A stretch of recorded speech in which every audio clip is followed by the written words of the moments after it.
मध्य प्रदेश के ग्वालियर से एक ऐसा सियासी बयान निकल कर आया जिसने मध्य प्रदेश की राजनीति में हलचल पैदा कर दी है। ग्वालियर के एक मंच से केंद्रीय मंत्री अमित शाह ने मुख्यमंत्री मोहन यादव को लेकर कुछ ऐसे शब्दों का इस्तेमाल कर लिया जिसको लेकर अब राजनीतिक मायने निकाले जा रहे हैं। केंद्रीय मंत्री अमित शाह ने ग्वालियर के मंच से कहा कि मध्य प्रदेश के मुख्यमंत्री मोहन यादव में शिवराज सिंह चौहान से ज़्यादा ऊर्जा है और केंद्रीय मंत्री अमित शाह के इसी बयान को अब शिवराज सिंह चौहान के लिए एक बड़ा सियासी इशारा बताया जा रहा है। तो केंद्रीय मंत्री अमित शाह के इस बयान के आखिर सियासी मायने क्या हैं और इससे शिवराज के कद पर क्या असर होगा और मुख्यमंत्री मोहन यादव के लिए बोले गए शब्दों से क्या असर नजर आएगा, इस कहानी को विस्तार से जानिए। नमस्कार, मैं हूं अनुराग श्रीवास्तव और आप देख रहे हैं लोकमत हिंदी। जमाने में दिग्विजय सिंह का शासन था,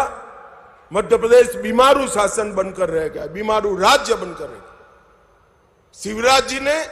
मध्य प्रदेश पर से बीमारू का टैग हटाया, वो भारतीय जनता पार्टी के लंबे समय रहने वाले मुख्यमंत्री बने और अब मोहन यादव जी शिवराज जी से भी ज्यादा ऊर्जा के साथ इसको आगे बढ़ाने का काम कर रहे हैं। इससे निश्चित रूप से मध्य प्रदेश अब विकसित राज्य बनेगा। मोहन यादव के मुख्यमंत्री के तौर पर 2 साल का कार्यकाल पूरा हो चुका है और इसी मौके पर अब जो है कुछ नए बड़े बदलाव देखने को मिल सकते हैं। आखिर ये बदलाव क्या होंगे,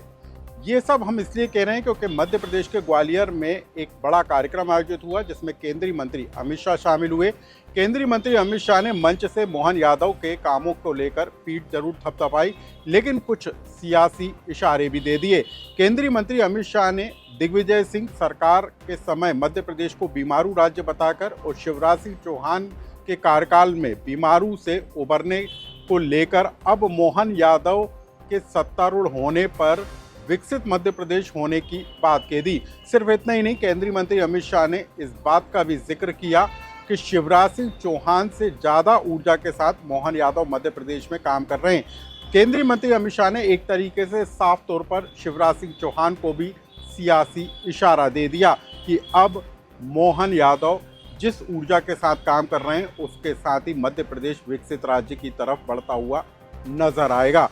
दरअसल मध्य प्रदेश में मोहन यादव के 2 साल के कार्यकाल के दौरान सरकार की स्थिरता को लेकर सवाल उठते रहे और इसके पीछे एक बड़ी वजह शिवराज सिंह चौहान के मध्य प्रदेश की राजनीति में सक्रिय होने को भी जोड़कर देखा जाता रहा। लेकिन जिस तरीके से मोहन यादव ने 2 साल का कार्यकाल पूरा किया और इस दौरान उन्होंने पूरे प्रदेश में घूम घूम कर दौरे किए और जिस ऊर्जा को दिखाने की कोशिश की उसकी रिपोर्ट केंद्रीय आला कमान तक पहुंची और यही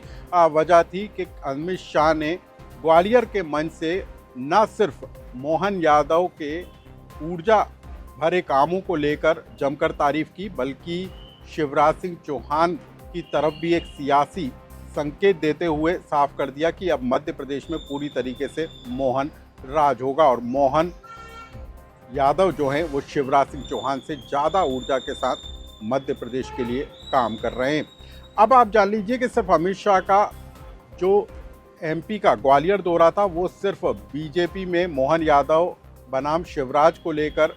कोई बड़ा संदेश देने का नहीं था, बल्कि ग्वालियर चंबल की राजनीति को साधने का भी काम अमित शाह इस कार्यक्रम के जरिए कर गए। दरअसल ग्वालियर का इलाका जो है बीजेपी के गुटबाजी का सबसे बड़ा अखाड़ा बना हुआ है, लेकिन जिस कार्यक्रम में अमित शाह शामिल हुए वहीं पर केंद्रीय मंत्री ज्योतिरादित्य सिंधिया, विधानसभा के स्पीकर नरेंद्र सिंह तोमर, ग्वालियर से सांसद भरत सिंह कुशवाहा के अलावा भी बीजेपी के तमाम बड़े नेता मौजूद रहे